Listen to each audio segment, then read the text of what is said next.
check. Raise lots of money, check. First of the 3 objectives that I set myself on the Nepal Trek Challenge. Now you may recall last time, fellow Toastmasters and most welcome guests, I'm afraid you won't, but last time I spoke about my trek to Nepal. The first objectives of those was to get fit and to raise enough money. And the third thing, the reason I was doing it, you may recall, was that I wanted to step out of my comfort zone. Doing a trek in Nepal for 10 days, I'm sure was going to make me step way out of my comfort zone. Let's step back in for a moment. Actually, this isn't the comfort zone at all, but hey, let's go on.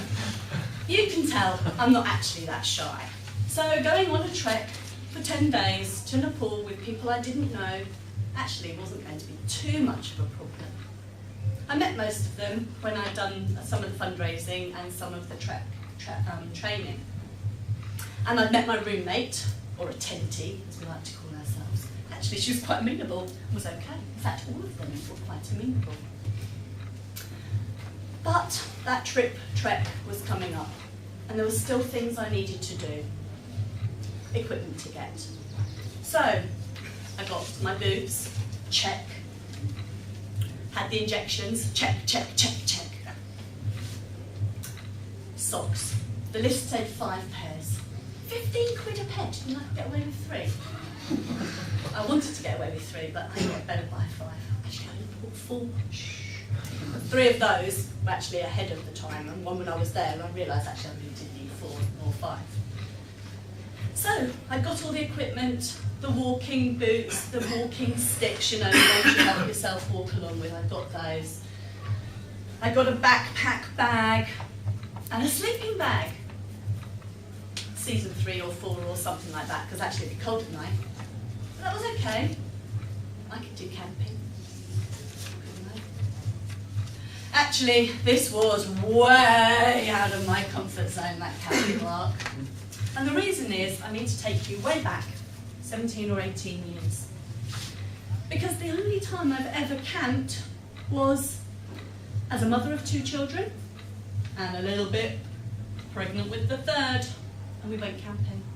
What on earth has this got to do with my Nepal Trek Challenge? I'll come to it, don't worry about it. So, camping, pregnant, is not a good experience. Anybody in the audience been camping before? Yes? How many of you had to leave the tent in the middle of the night for a wee? Who enjoyed the experience? Anybody here been pregnant and camping? Weeing in the night?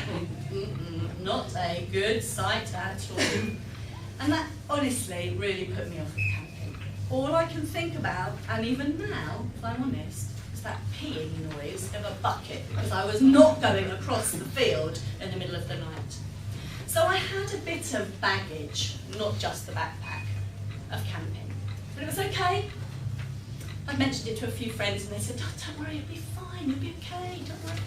But I think in the back of my mind it was worrying me, but I wasn't going to let it get away from doing this trip.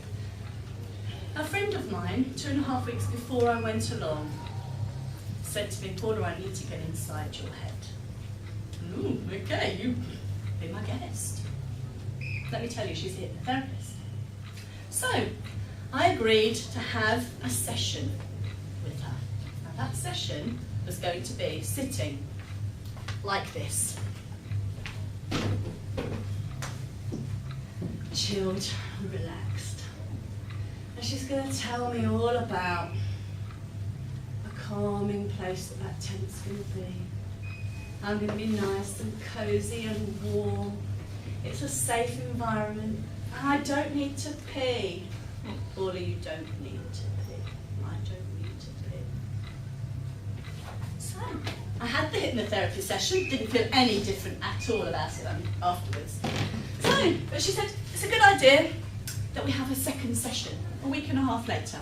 I need to tell you at this point, Darryl went off to his working trip to America. A week working and a week with the boys, because I was going to be in Nepal, he wasn't going to come back. So actually I was feeling a bit anxious anyway, the fact that I was having to go and get myself ready for this trip. But I was calm and collected, and I went along for my second hypnotherapy session. It was great.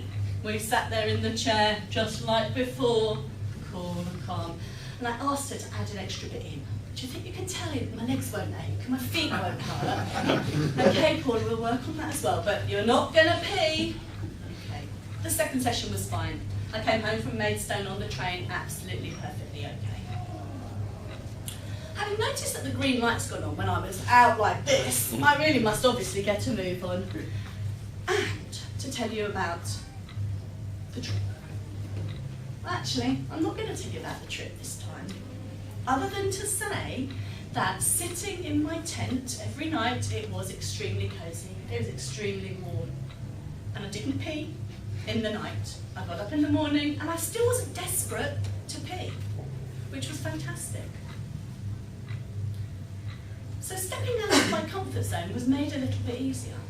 But was it that she really got inside my head? Or was it actually that I was just embracing everything? Time will tell. I'm not planning on going in another tent for a while. But I would like to say my legs didn't ache, my toes didn't ache, and every morning I felt revitalised, ready to train. You're going to hear about the third aspect of this trip, and you will actually see the photographs and all the rest of it next time. But for this end of this speech, I just want to remind you, put yourself out of your comfort zone. You can achieve anything you set your